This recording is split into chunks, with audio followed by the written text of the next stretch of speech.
Good evening, ladies and gentlemen.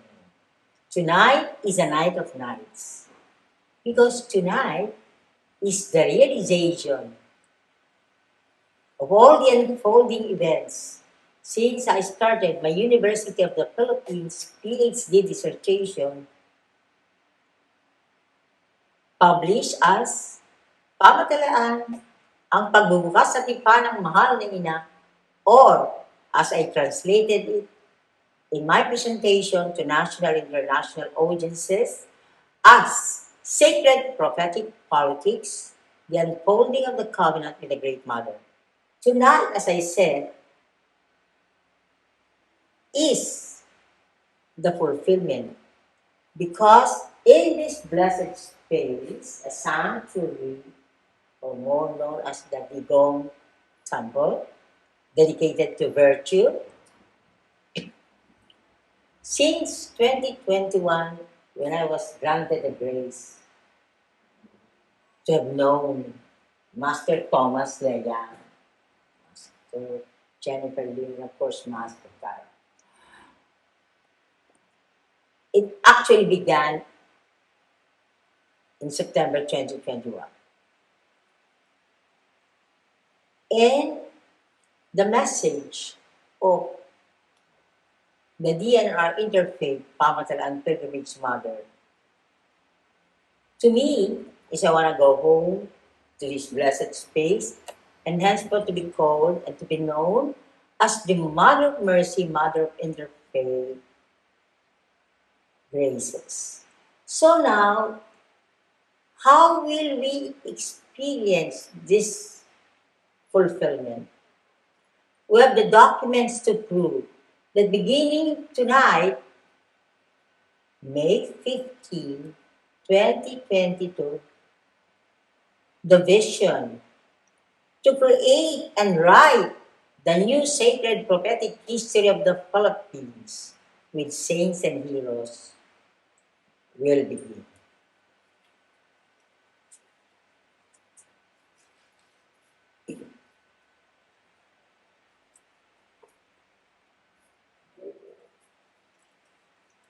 This is the photo text publication. I compose and publish by the Rizal Blumentritt Pamatalaan Academy, Rizal and the Ferdinand Blumentritt. The inspiration was to go to Davao City a week before the oath-taking of the People's Prophetic President Rodrigo Duterte. So now, in this night of nights, we prepare for the June 30, 2022 Sacred Prophetic Oath-taking of the Sacred Prophetic President 17 President of the Philippine Republic, Ferdinand Romualdez Marcos Jr., and the Vice President, Mayor Sara Duterte. There is a document written here. Tonight, I am very, very grateful and happy that on behalf of the nation and the world, Master Thomas Leah has agreed to read for you all the Memorandum of Understanding signed between our beloved University of the Philippines System, Alfredo E. Pascual, now President of the Management Association of the Philippines, between UP System President Alfredo E. Pascual and Rizal Blumentritt Pamatalaan Academy President Attorney Rafael Abelino Morales. This is the text of the first page of the Memorandum of Understanding.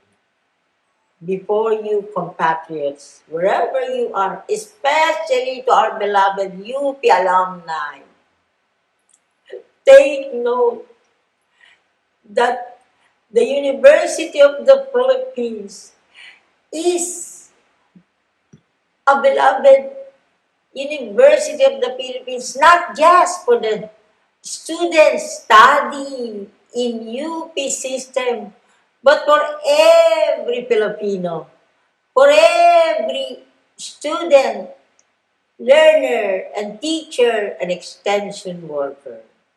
You will understand because this document, Memorandum of Understanding, was drafted no less by UP President Alfredo E. Pascual.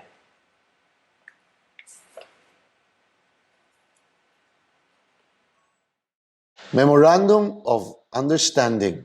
Know all men by these presents. This Memorandum of Understanding is executed by and between the University of the Philippines, the National University created by virtues of Act Number 1870 as amended and strengthened by virtue of Republic Act Number 9500 with official address of Quezon Hall, UP Diliman, Quezon City, and represented herein by its president, Alfredo E. Pascual. Hereinafter referred to as UP, and the Katipunan for the establishment of the Rizal Blumentritt Pamantalaan Academy, incorporated as corporation, duly organized and existing under the laws of the Republic of the Philippines, with office address at 117 Padre Gomez Street, Ayala Heights, Quezon City, represented herein by its president, Rafael A. Morales, hereinafter referred to as Academy. Witness that whereas UP, as the National University, by virtue of the Republic Act Number 9500, an act to strengthen the University of the Philippines as the National University, provides opportunities for training and learning in leadership, responsible citizenship, and the development of democratic values, institutions, and practice through academic and non-academic programs, including sports and the enhancement of nationalism and national identity. Whereas UP is committed to lead in scholarly research and responsive and relevant extension services through its programs in the science and the arts, and to inculcate a passions of excellence and creative thinking. Whereas the Academy has purpose to build the leaders and citizens covenant monument of Rizal Blumentritt Pamantalaan for the world and to provide leaders and citizens, as well as the classrooms and communities, the transforming and unifying experience of the moral and sacred ideals of Dr. Jose Rizal and Dr. Ferdinand Blumentritt through the Pamantalaan, or leadership by grace and citizenship by grace, based or anchored on the University of the Philippines, researches, publications, trainings, special events, and extension services. And whereas the Academy has a proposal to honor leaders and citizens who have committed themselves to national unity, prosperity, and peace that is endorsed by UP as it is consistent with RA 9500. Now, therefore, for and in considerations of the foregoing premises, it is the understanding between the parties. You know, Master Thomas, listening you read the text, for me the text has been given life because it was read by a leader whose life has been really dedicated to holiness. As a matter of fact, to the very title of our YouTube channel, the YouTube channel dedicated to Saint Joseph, and the creative team here, this YouTube channel entitled Kabanalan, Kabayanihan, Kalikasan, or Holiness, Heroism, Honoring Creation. You know, as I reflected on every word you read, I am convinced I've been given bold faith that every word that you read will come to reality.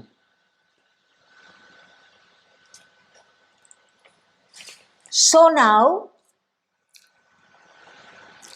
for our compatriots, wherever you are, especially the UP alumni, you will now realize the sacred prophetic history of the University of the Philippines system.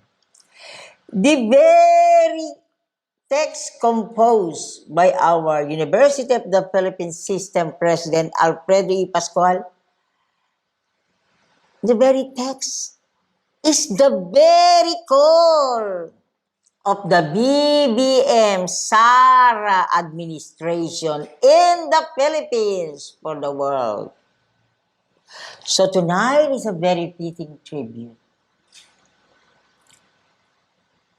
Now, the University of the Philippines system will fulfill its sacred prophetic destiny to be the very mirror of the entire history of the Philippines. In all my classroom teachings and extension services and my presentation abroad, I keep saying this. The success of the University of the Philippines system is the success of the entire Philippine Republic. Really, Master Thomas Leyan, let me repeat our heartfelt gratitude for you agreeing to read the text, which is only in this publication, but now has been given life, because we're very certain and confident that the BBM SARA Administration in the Philippines for the world will fulfill every word of this Memorandum of Understanding, especially that the Vice President-elect Sara Duterte has agreed to become the Sacred Prophetic Secretary of the Department of Education. Yes. So this is a fitting tribute and endorsement to the sacred prophetic leadership in the Department of Education, because, as we all know, our national hero, Dr. Rizal, said, education is the ultimate. It is the foundation of any nation. He said, tell me the kind of education of a nation, and that will tell you the kind of the nation that you have. So again, Master, thank you very Thank you much. po. Thank you.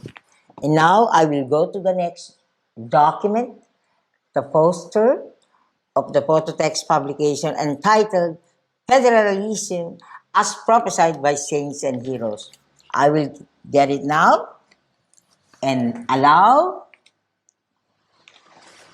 this photo text publication to be read by our beloved Master Jennifer Lin.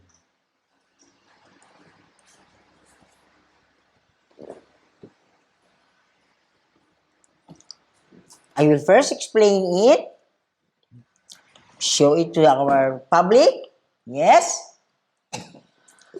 You see, the photo text publication, which contains the text of the Memorandum of Understanding between the University of the Philippines System, President Alfredo E. Pascual, and the Rizal Blumentritt Pamatalan Academy President Attorney Rafael Abelino Morales, is continued by this photo text publication entitled Panata sa kalayaan na may puri at kabanalan.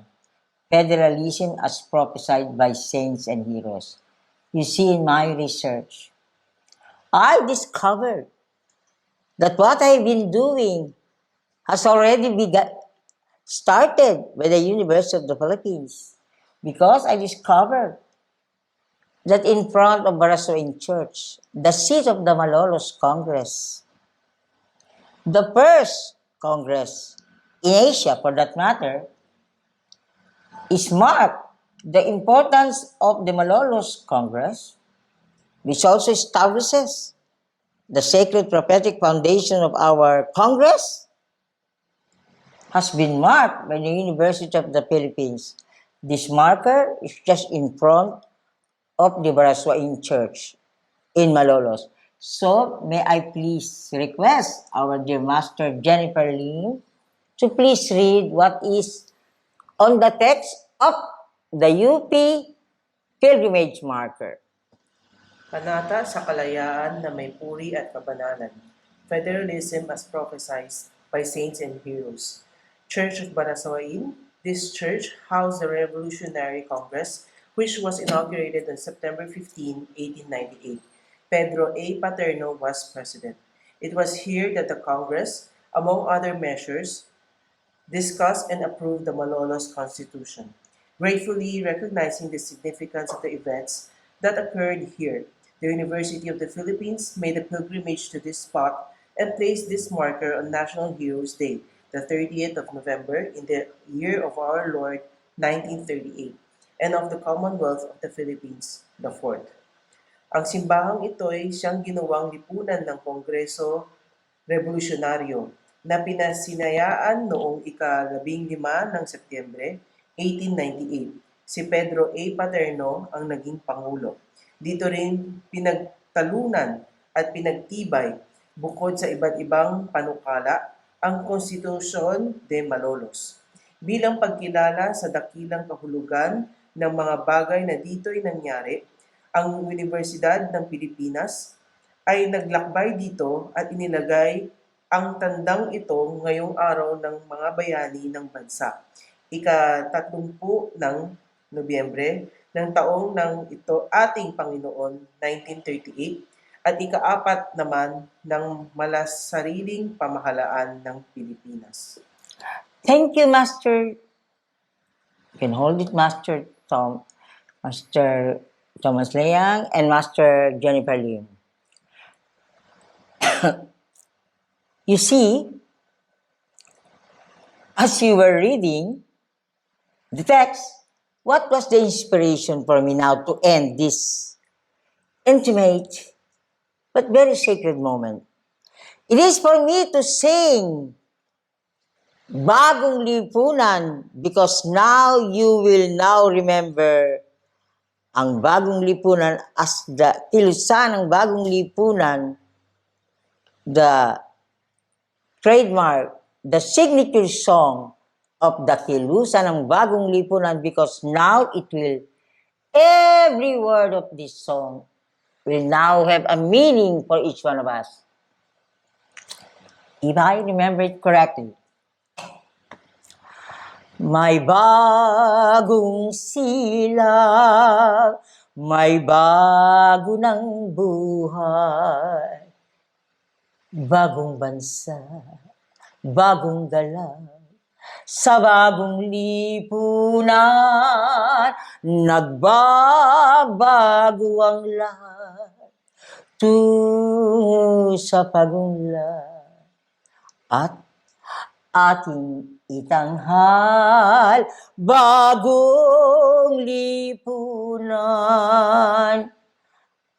Ang gabi naglaho ng ganap at lumipas ng magdamag. Madaling araw ay nagdiriwang sa umagang namasdan. Ngumiti na ang pag-asa sa umagang anong ganda. May bagong bansa, may bago ng buhay, Bagong bansa, bagong galaw, sa bagong lipunan, nagbabago ang lahat, tungo sa pagunlad.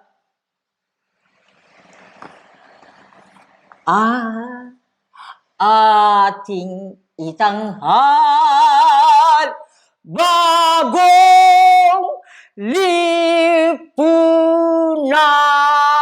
Mabuhay ang bagong lipunan na mula sa gabing ito.